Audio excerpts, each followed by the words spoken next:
Hi, everyone, and welcome to our second podcast, week two. And we want to dedicate this one to anyone that suffers from PTSD. Yes, it's Veterans Day. So thank you for all my brothers out there and sisters that have served and are serving. So we dedicate this to you. This is going to be a bit of a difficult conversation for us. I'll let you talk a little bit more about it. So this is a topic that Dave and I have been together for 11 years, and it's been a topic that we have not really discussed. Publicly, anyways. Or privately, really. There's a lot of things that we haven't really talked about. So this is like a therapy session. So one of the reasons why we wanted to do this is just to call attention to anyone that might be suffering from this, share a little bit of our story so you can get to know us a little bit better and appreciate the path that we have been through. And how we got healing from it as well. One of the things, like we said, this is a difficult conversation for us because we're going to talk about PTSD. But one thing I want to draw awareness to is that we are doing this on Veterans Day and we're dedicating this to Veterans Day. That's because that's where a lot of my issues and our issues in our journey started from, because of military time and combat time and things like that. But you can suffer from PTSD from you don't have to be a veteran or in the military to suffer from those kind of things. But also I want to address an issue real quick, that we're using the term PTSD for veterans, but not all veterans have that label. You can come back from a situation or from the military and having just anxiety and depression and adjustment disorder. But it doesn't necessarily have to be labeled PTSD. We're much more than that. But for this conversation, we're going to use PTSD just as a generalization. I just want everybody to know that. It was interesting to me that people can suffer from PTSD for non-military experiences. So it could be from abuse or rape.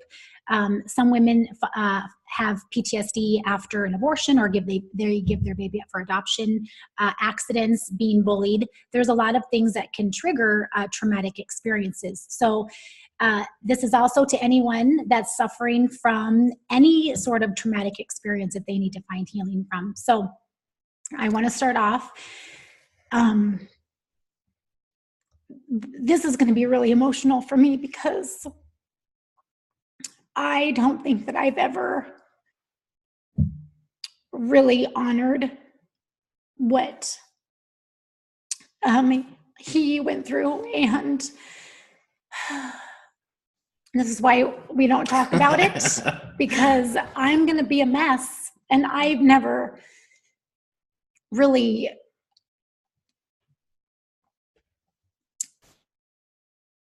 let anybody know what we suffered through and what you suffered through. And I have a lot of guilt because I don't think I ever took the time to really experience what you were going through. And I was angry for a really long time, and I didn't want to talk about it. I know you went to counseling A couple of times for a while and wanted me to go, and I didn't want to go. I didn't want to talk about it. And I really feel like I owe you an apology, because I don't think that I was as supportive as I should have been when you were going through all of that, because I think I was dealing with my own anger for you being gone. Yeah, I mean, and I think I was so, I mean, there's apologies on my side as well. I believe I was so self-consumed in my head and things that I was dealing with that I never talked to you about it. I didn't express it to you. I didn't really know how to express it. Right. So here we go. So some of the symptoms that, looking back, would have seemed very obvious. Yes. And just so you guys know, I did go to the VA a few times. A lot of veterans don't have the ability to be able to go to the VA. And I want to mention that because mental health is just as important as our physical health, and everybody has to have mental health available. And there's so many veterans that don't have it, or know how to get help or how to seek help. And if there's any veterans out there that watch this, email me. I will talk to you about anything. If you just need someone to listen, I will listen. I don't know what I can do for you, other than give you encouragement and be there for you.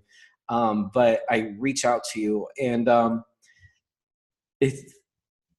so with this, I mean, suicide is a huge issue on top of this topic that I just want to address real briefly. And I've personally lost a few brothers that from suicide. And, if anybody ever needs to talk, and if you have those thoughts, open up, talk to somebody, reach out to me, anybody, just you have to talk about it, because that's never the answer. So some triggers would be withdrawn. One experience that we went through when I would say you were. What are some of the symptoms? Okay, so withdrawn, rage, violent, anxiety, fear, guilt, quick temper, loss of hope, panic attacks. And what is this? What are some of the stuff that the significant other or spouse goes through? A lot of the same things. So a lot of fear, anxiety, a lot of confusion, disorganization, a lot of, I wish it would just end. I felt hopeless. I felt a lot of guilt. You went through a lot of those emotions? A lot. And I didn't ever want to talk about it, and I didn't ever ask for help. I just wanted to pretend like I had it all together, and I could be a single mom and work and take care of everything and not ask for help, except for, remember when I left Noah? Oh, in the car seat. In the car seat. So I was gone. I wasn't here. You were in Iraq. I was in Iraq. And I had gone back to work. Noah was just a baby. And I, as most new moms know, I was nursing. So I was doing all of the feedings. I was getting up with all of the crying. I was working. I was taking care of Mackenzie and Haley, and not getting any sleep. And I had gone to work, and I taught preschool, and I had to leave to go pick up Haley from school. And I was in a hurry, and I rushed to the car and went to pick up Haley. And she gets in the car and she said, "Mom, where's Noah?"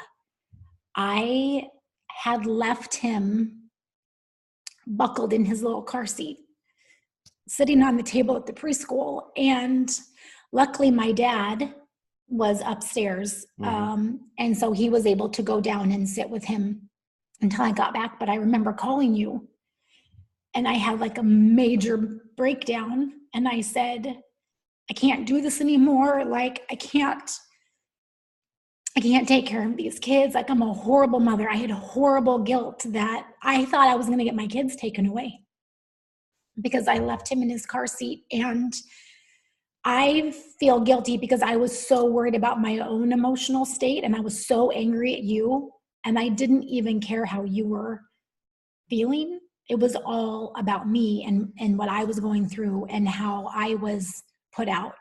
And that's finally when I realized I needed to ask for help. And I asked you to come home, but you didn't. No, I didn't. So that was... I didn't want to come home. And that made me mad too. I know. And it wasn't because I didn't want to be home. It was, as we've talked before, it was my family. It's like, it's hard. It's so hard to describe and articulate it. You're split, because yes, I have a family here, but I have a family there too. all these And guys were that's my what made me brothers, angry. and I had to be with them, and I had to. Right, but I felt you chose them over us. No, and I understand. And I think that's why I was so angry and didn't want to talk about it. And I think that's why I never gave you the compassion that you needed, because I was so angry that I thought you chose that over me. I don't necessarily think it was compassion that I needed. It was more that understanding that we do have now. I mean, even after I was diagnosed at the VA, it was just that understanding, because there were so many things that, as we'll talk about, that triggered stuff, and it was just relentless. I mean, yeah. Triggers. Yes. So let's talk about triggers. Let's talk about triggers. What kind of stuff did you see with me? So what's interesting is when I was going through a little bit of research, learning about this. Yeah, because we had to do a lot of learning. Yeah, I learned that a lot of your triggers are very common. So loud noises. I never understood why you hated the 4th of July. Well, again, I'm not like, I get it, but it was, remember that one time some kids or something, I had just gotten back. Oh, and they threw them by the window. Yes, when I was sleeping, and it was the ones that are on a string. What are they called? I don't even know what they're called, but they all pop off at the same time. Yeah. That was the only time. Sudden movements, smells, songs, movies are can be some triggers. Arguments, feeling threatened, being touched. Waking. If you ever have anyone that's suffering in your family from PTSD, do not hover over the top of them when they're sleeping and try to wake them up. Remember, you almost attacked me when What did I do? You were sleeping, and I was over the top of you trying to wake you up, and I was like in your face trying to wake you up, and you said you can't ever do that. Yeah, I kind of grabbed you and threw you. I don't think you threw me. I think you pushed me back. You away. Yeah. So special accommodations. That's one thing that I had to figure out. You weren't just being difficult. Whenever we go to a restaurant, Dave has to sit with his back to the wall in a corner, preferably, and he needs to be able to see the whole entire room and both exits or any exits. It's just being aware of your surroundings. I know. I always thought you were just being difficult and had to sit in a certain spot. And then when we would be having dinner, I would be having a conversation, and he would constantly be watching the room. And I thought it's because you were not interested in what I was saying. That was never the case. I was always listening. I always am listening. But you're constantly surveying the situation and what's going on. Looking back, what I did wrong when you came back was everything. Like, I triggered arguments. I didn't back down from arguments. I wasn't sympathetic. I mean, we almost divorced multiple times. 2 times I know for a fact. And I think you punched maybe 2 holes in the wall. Right. Yeah. Those were fun. What I wish I knew back then that I know now. I wish I had a stronger faith. I wasn't really, back then, I don't think I really strongly had a strong foundation in faith, and I think that would have made a big difference. I wish I would have had my oils: forgive, console, peace. Yeah, I mean, with those, I mean, that's what really helped us too, because I didn't want medication and they offered me meds, and I didn't want to be medicated and be numb. And you never want the label of some disorder or whatever. You still have a hard time with. Oh, I think, yeah, I mean, it is what it is, but you know, there's a lot of regret on both sides that you deal with. You know, I missed an entire year of I missed your entire pregnancy. I didn't come home until Noah was 1. I was home for 2 weeks when he was first born. And you slept the whole time I was in the hospital. I did. And I was angry about that. It's so hard to adjust. And that's the part that I need people to understand, that, you know, the military was my life. I mean, I miss it today. Like I had thoughts yesterday about figuring out how I could go back into a guards unit or something like that. Yeah, I didn't talk to you about that. Okay, so I specifically told you multiple times that if you ever decide to go back in, I will not be with you. I understand. And I didn't mention anything to you. But you made me lose my train of thought. Well, there's an adjustment that has to be made. It's so hard to be able to switch on and off. You know, you're in a certain environment with a certain type of group of people, and then you have to, you know, within 12 hours, 24 hours, you're back stateside. And like a light switch, everybody expects you to completely shut everything off. And it's impossible. You can't do it. And when I left, so much the military is what taught me to be a man. I mean, that's where I grew up. I grew up in the military. And my whole life, my whole being was that. And to be able to come home and feel as if you belong, feel as if you are contributing to something that's worthwhile or noble, it's difficult. And I don't think a lot of people understand just, you know, what that is. Some people it's easy. I was active duty, so that is what I eat, sleep, breathe, like that was my life. And so it was just really hard to adjust to that, to coming home and having a teenager. And what, Haley was probably 11 at the time, 10 or 11, I think. And so coming home and to being able to adjust to a teenager and preteen and then a new baby, and being able to feel like you're worth anything, it was really hard. And it was hard to understand that I'm even needed. So yeah, so there was times where I felt like everybody'd be better off if I wasn't around.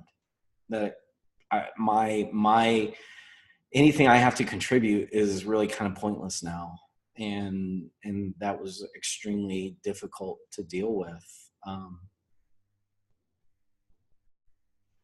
So yeah, I mean, I still go through some of those thoughts and those feelings. I mean, it's not like everything's better. I still get withdrawn. I know I'm withdrawn. I'm an introvert naturally anyways. So there's times that Danette will tell you, it's very easy for me to just kind of fall off the grid. Mm-hmm. Like I'll just fall off the grid.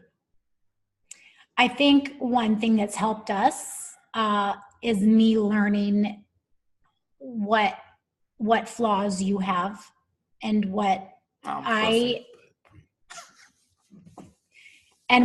need to work on, and just knowing how far we've come and how different our life is now than what it was. And I was angry when I came back.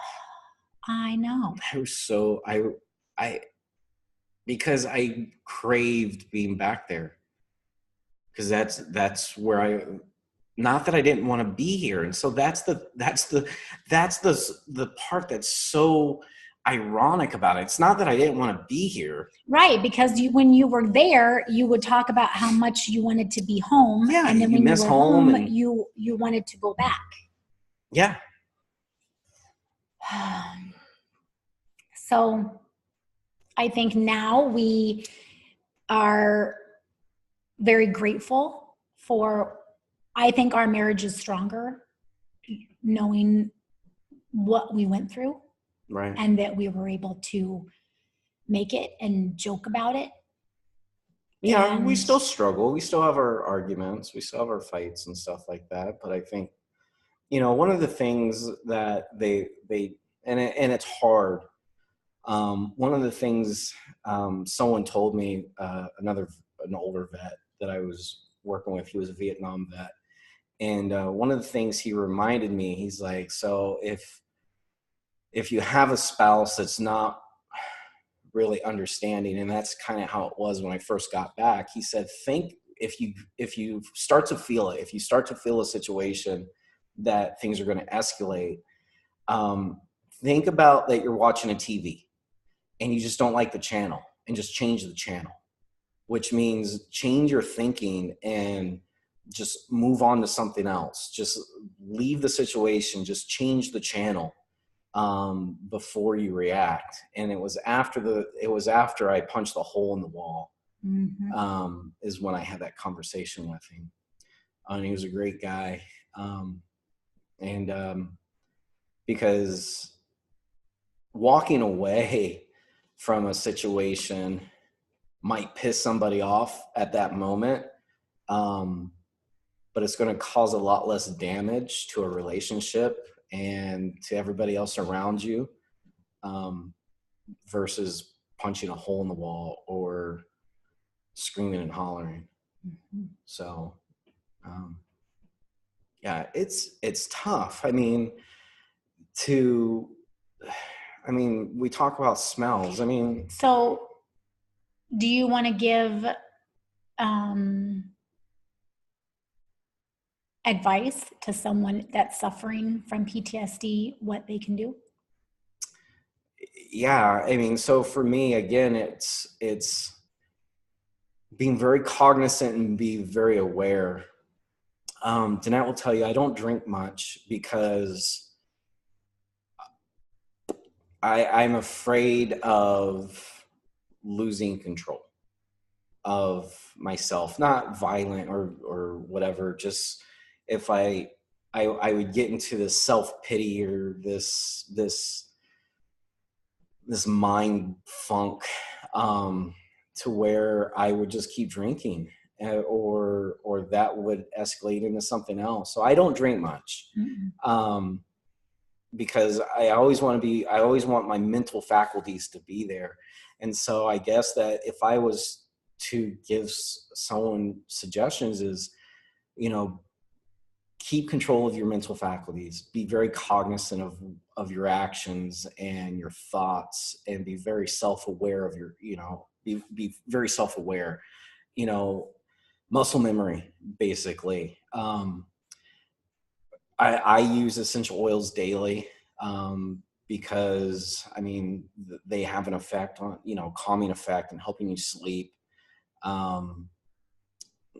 Vitamins, exercise. We eat a pretty healthy diet. Yeah, and we eat extremely healthy. Because I'm getting fat. And asking for help. Ask for help. Just talk to people. No matter how corny you may feel like you sound, it always helps just to vent and get things off your chest. And I think that's one of the problems that I've always struggled with, is because I've never really I never had anybody around that I could really talk to, that would understand. And that was really tough, being able to find somebody that's willing to talk to you, that understands what you go through. To know what it feels like of, you know, of being uh, of a round going past your head, or feeling the thump in your chest from a mortar round going off near you, or um, the smell of Iraq, the smell of war, the smell, just the stench of it all. Um, you know, to understand how the dirt was like just this powder, and it got over everything and into everything, and just no, there's very few people that I'm around that can understand, you know, when we start talking about these things, and how you're feeling, can relate. Danette does her best, but I don't talk much about anything that happened over there, or anything that I went through, or anything like that. So, but yeah, talk to people. I mean, it's tough. It's uncomfortable. As you can probably see, this conversation is awkward and uncomfortable, but it's real. And you know, and if anybody's struggling, if anybody needs help, um, spouses, if you're a spouse and you're struggling with it, reach out to us. This is a very important topic, and it's very near and dear to my heart, because I've missed so much of my kids' lives and Danette's life. And, you know, if things could have turned out so much different.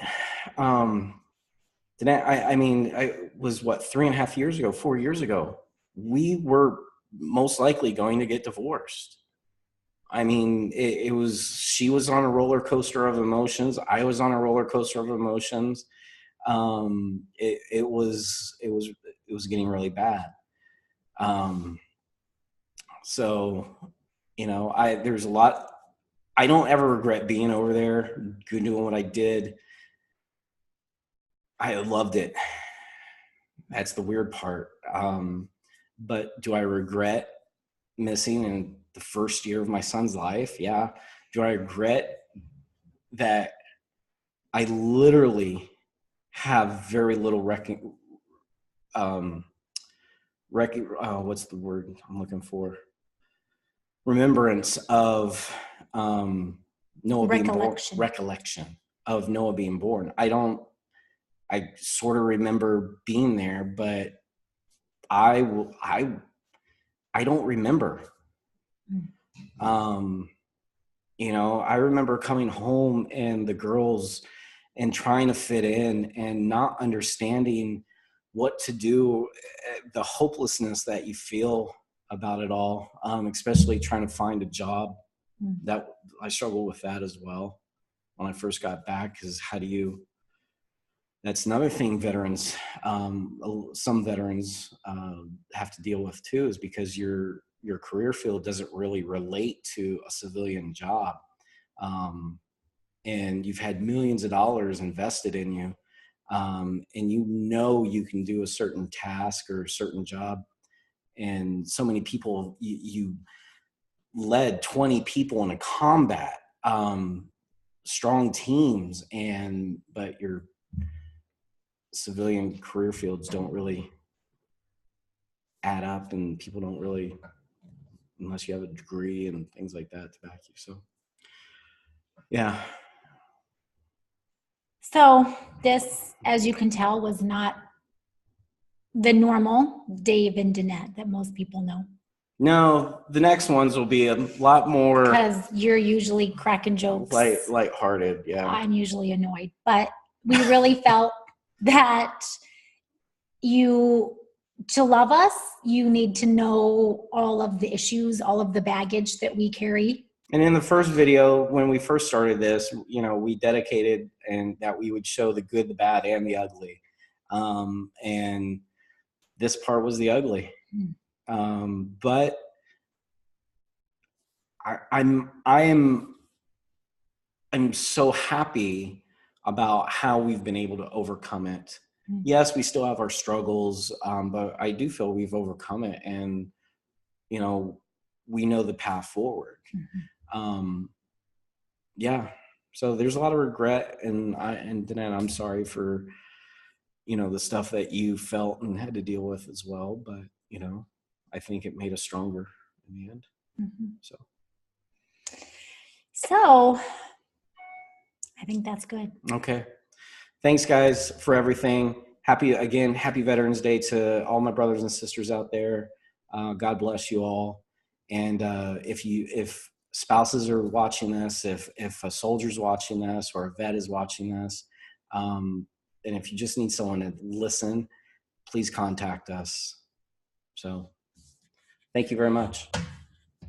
Bye. You want to say bye? Bye.